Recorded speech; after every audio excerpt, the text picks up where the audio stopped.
Here's an opinion that may shock you. I actually liked Power Rangers Operation Overdrive. Shocking, right?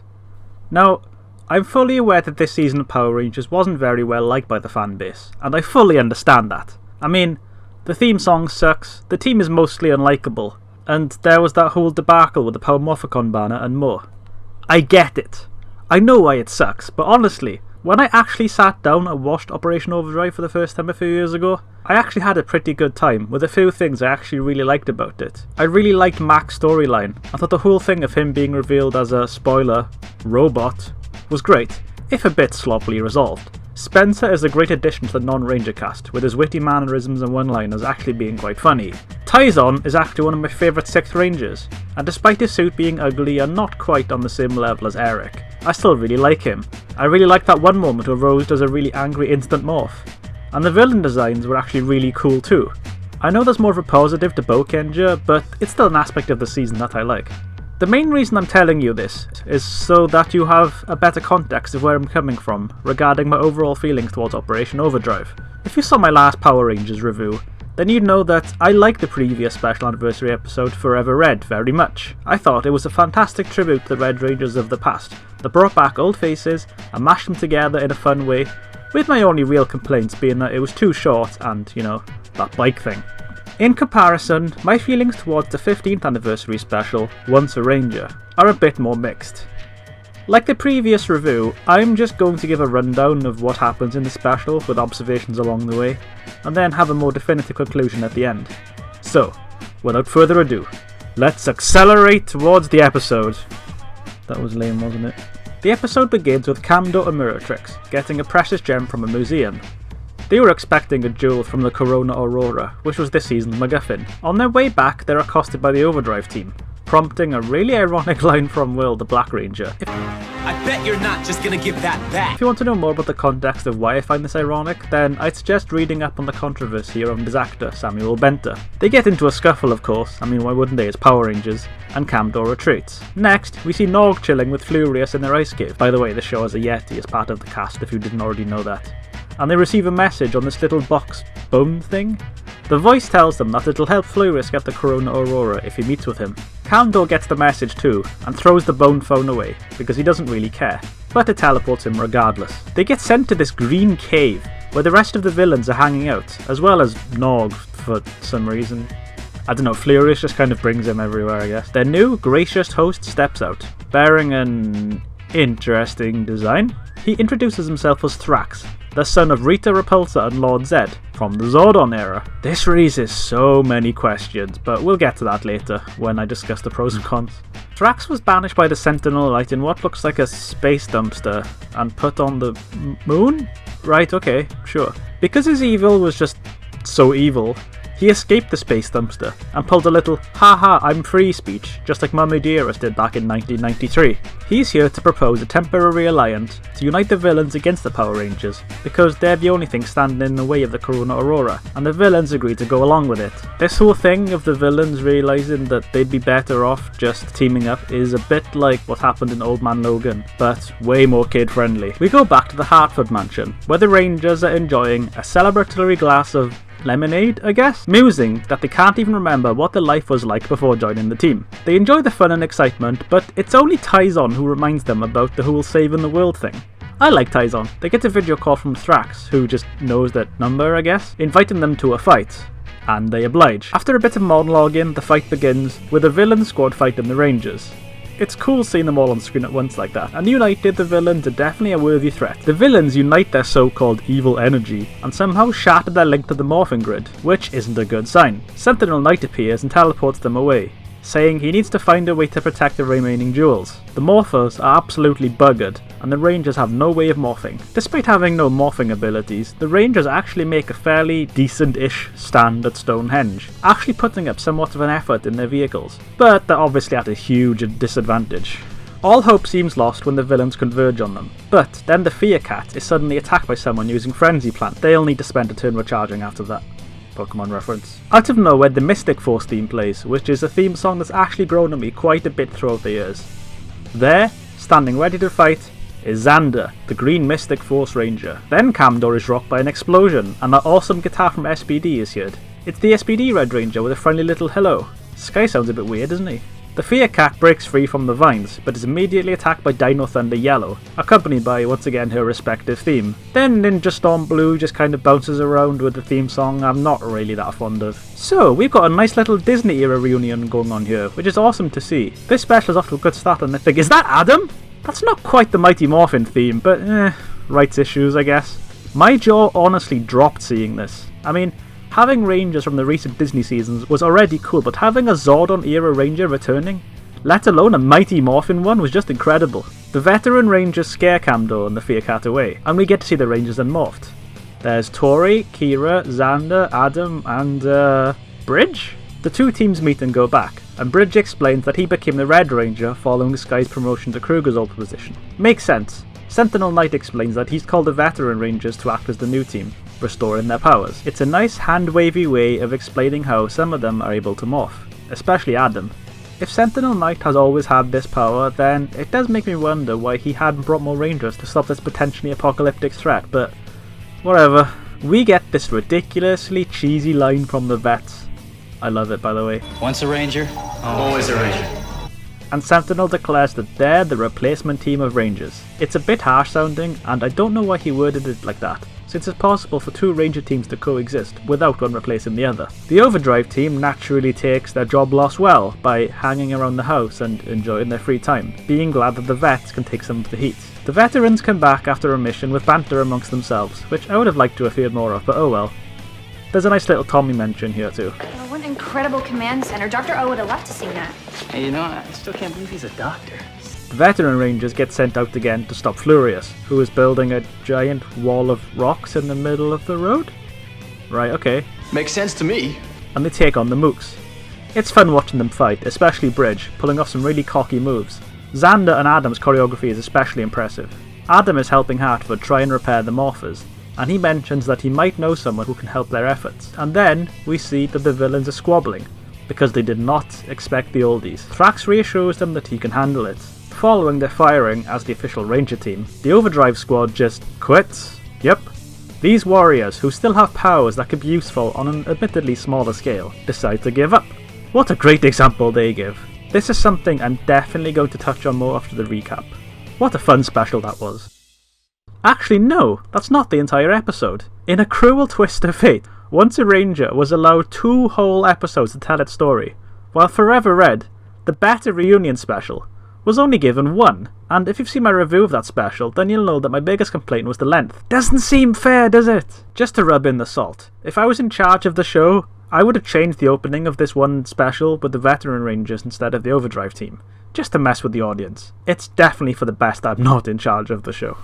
The villains are moping about, expressing their distrust of Thrax. Won't lie, it's nice to see them showing some initiative and not just blindly following the leader. Addit takes the Rangers to a warehouse in Angel Grove, where they encounter some more Mooks. Since it had so much success in Mystic Force, Xander tries using Plan Xander on them. Plan Xander doesn't work. They get into a fight, with each Ranger having a snippet of the theme song once again playing. Except Adam, of course. I'm still salty over that. I love the choreography here, with some really cool moves being pulled off. They don't even need to morph here, thus proving just how much better they are than the Overdrive Rangers. Sentinel Knight appears to Mac, glad at least that he didn't ditch the mission. Despite staying at the Hartford mansion mainly because he had to, Mac admits that he still wants to be involved somehow, and Sentinel Knight reaffirms the Once a Ranger mantra. It turns out that the mystical sword of Excelsior could be used to defeat Sentinel Knight if Thrax got his hands on it, and Mac gets an idea. Then, we see what the other Rangers are up to, pretty much doing the same stuff as they used to. They're clearly not feeling as fulfilled as they did when they were Rangers, and Mac shows up to one of Rose's lectures to ask about Excelsior. Because of the lessons he'd learned about the power of teamwork, Mac naturally decides to look for the sword alone. He gets attacked by Thrax before he can take it, but the rest of the team show up out of nowhere to back him up. The veteran Rangers retrieve what was inside the crate at the warehouse. It turns out it was Alpha, and his voice sounds weird. Guys, where am I? I guess the kids watching it wouldn't really care, would they? Why Alpha was left in a box in some warehouse, I'll never know. Back at the forest, Thrax talks some smack about his parents, loathing how they supposedly succumbed to goodness. They didn't. In fact, you could say that they were forced to turn good against their will, when Andros killed Zordon and released a wave of good energy, but Whatever, he thinks that destroying Sentinel Knight will restore the evil legacy somehow. But he gets repelled by the sword, unable to claim it due to the goddess's power, I suppose. Enraged by his inability to claim the sword, Thrax decides to just trash the planet instead like a sore loser. Alpha is sent into the Morphin Grid, which looks a bit like that one level from Shadow the Hedgehog, while the Overdrive Rangers try to claim the sword. When this doesn't work, they give up, again, thinking that it didn't work because they weren't Rangers and therefore strong enough. Only Max stays, remembering what Sentinel Knight said. Then, in unison, the rest of the team tries to take the sword, and then gets jump scared by the statue turning into this pasty lady. She's actually the warrior goddess, and states that due to the unity of their friendship and conviction in their hearts, this has given them the right to earn Excelsior. Makes sense to me. I disagree. We cut back to the veteran Rangers piloting the Overdrive Megazords, and they don't do a very good job. I'd like to think that this is just due to them being experienced with this new technology. Max shows up to the battle unmorphed, wielding Excelsior, and does a Helmbreaker on the monster, bringing it down. Again, unmorphed. This allows Sentinel Knight to be restored somehow, and the Rangers admit that they were wrong to leave and express desire to return. Hartford gladly accepts, and the Overdrive Rangers are overjoyed to hear that Alpha was successful in restoring the Morphin Grid. Furious displays some rare genre savviness and has a backup plan just because he learned what to expect from the Rangers. He puts a thingy inside the monster which powers it up. The Rangers show up at the obligatory fight quarry in slow-mo, and just as you'd expect, they do a big morph. The Overdrive Rangers don't even get their own theme played when they morph, which is a bit odd. I mean, I don't like the song, but if there was anywhere it could have actually made sense to play, then it was here. Everyone does their poses, and then there's the cool coloured explosion behind them, as usual. The way they're positioned here makes it look like Will is leading the team, since he's dead centre, which is a little bit amusing. What follows is an all-out battle with all the Rangers versus all the foes and the mooks. I'm a huge sucker for theme music power-up, so having the different season themes playing throughout the fight is just awesome, especially SPD and Dino Thunder, since they're more rock-focused. The Rangers split into little teams, with Mac teaming up with Bridge, Xander being paired with Will and Dax, Ronnie and Kira doing flips together, and then Rose and Tori putting up a fight.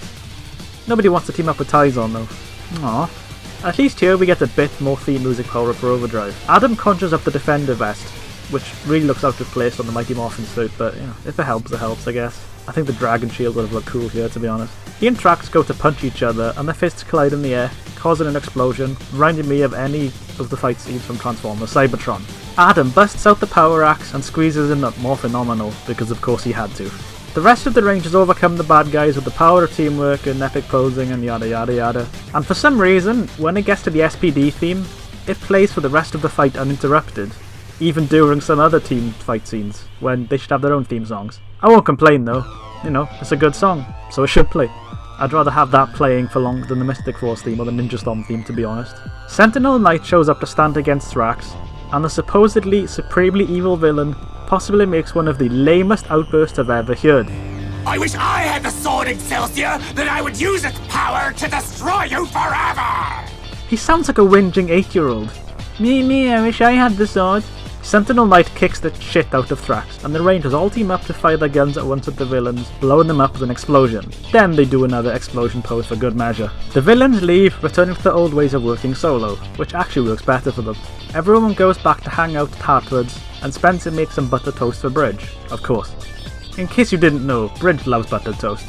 The veteran Rangers say that they're going to stay in touch, and Kira's even going to come see them, but I doubt that would ever happen. With a final epic hand flash from all the members, the episode ends. Like I said in my introduction, my opinions on Once a Ranger are mixed. Operation Overdrive is very much a season that has good ideas, but questionable execution, and that rings true for the special. I'm just going to break this down into what I did like about the episode and then go over what I didn't. I think I definitely disliked more than I liked, to be honest.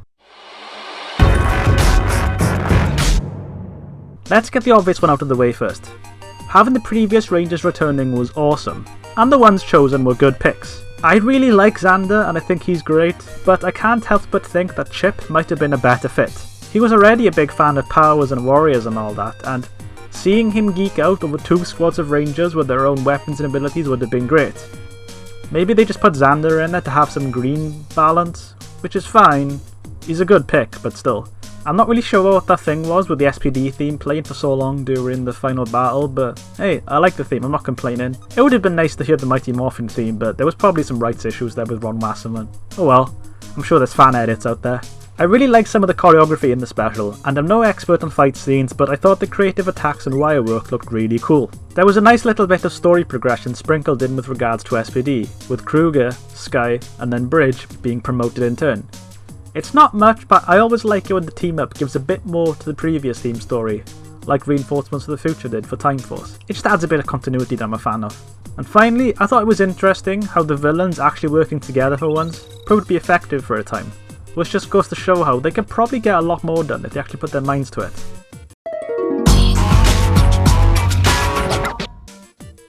Now for the stuff I didn't like. Thrax as a villain is an interesting idea that could have added some more interesting continuity, but it doesn't really pull it off very well. Now, Rita and Zed could have conceived him during Zeo or Turbo, I guess, but then how did he get around to fighting Sentinel Knight?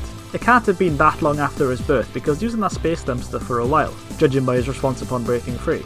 I'm just going to assume that he has accelerated aging or something like that, and that's why he seems like a fully grown adult. His design is okay, looking like a mutated fusion of Lord Zed and a ball sack, but I'm really not sure why Zed's armoured look is part of his body, ignoring the comic explanation for it.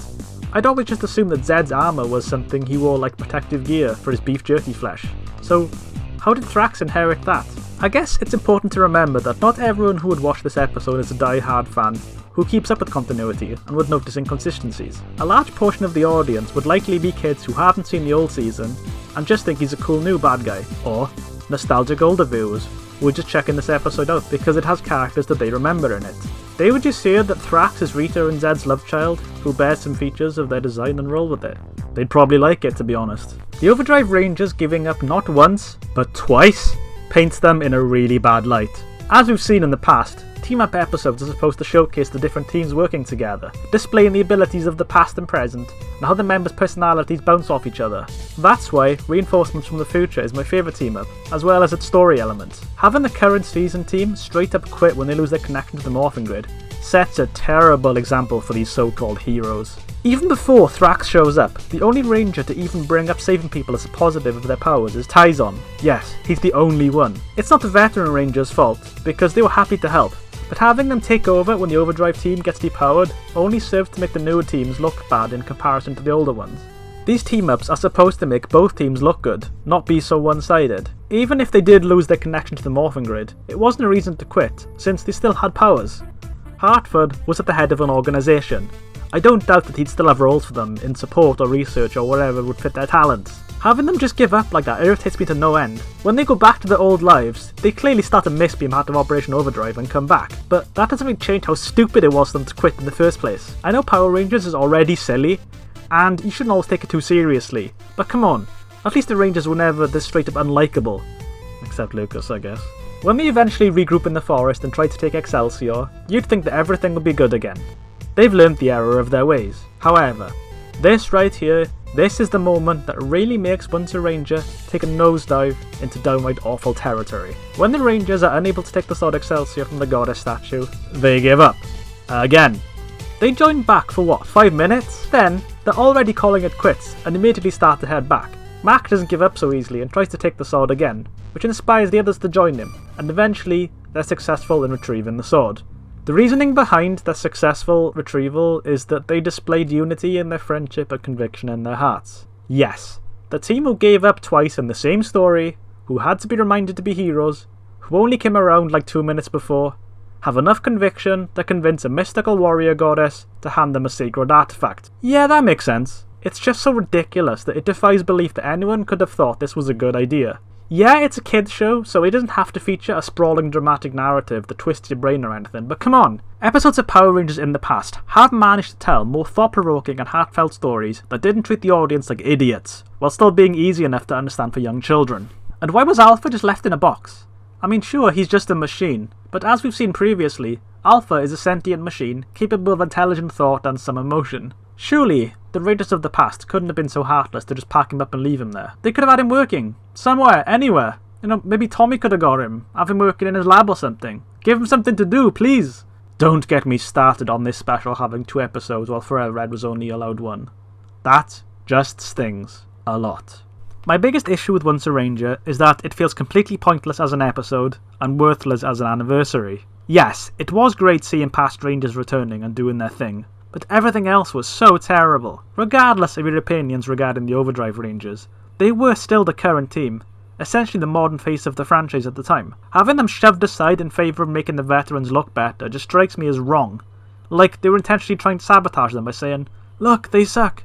The older ones are way better." I actually agree with people who think the older Rangers are better, and that they're the only reason to watch Once a Ranger. But I still don't think that they should have made things pan out this way. If anything, this would have been a great opportunity to make the Overdrive team look better, by proving their worth standing alongside the veterans. Sure, we got that in the end, and I did enjoy the fight, but was a few minutes at the end of a 2-episode long special really worth it?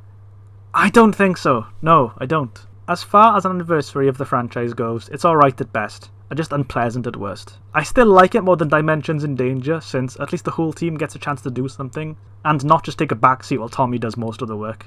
So that's a plus. If all you care about is seeing Adam, Kira, Bridge, Tori and Xander, then I guess it's fine, but just watch the part when they show up and any fight scenes they're in, and skip the rest. The upcoming 30th anniversary special, Once and Always, is doing its own standalone thing.